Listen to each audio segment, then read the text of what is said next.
Dobar dan, dragi gledalci, ja sam Anđelina Žoli.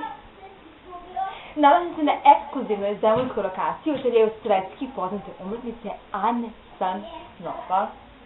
Danas sam predpremjerno predstavlja svoj projekat Vetrnjaci,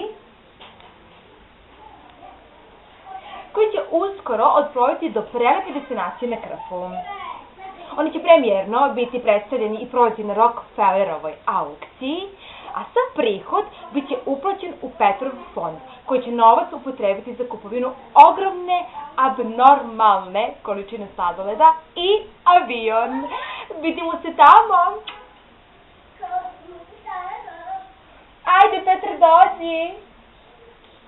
Ajde! Dođi da snimamo reklamu. Za Petako.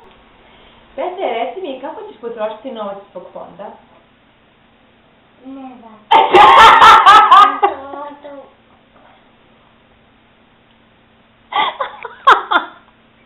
Ali ne znam. Ajde, Petra. Petra, kako ćeš potrošiti novac zbog fonda? Kupit ću puno sladoleda. I jedan avion. I avion?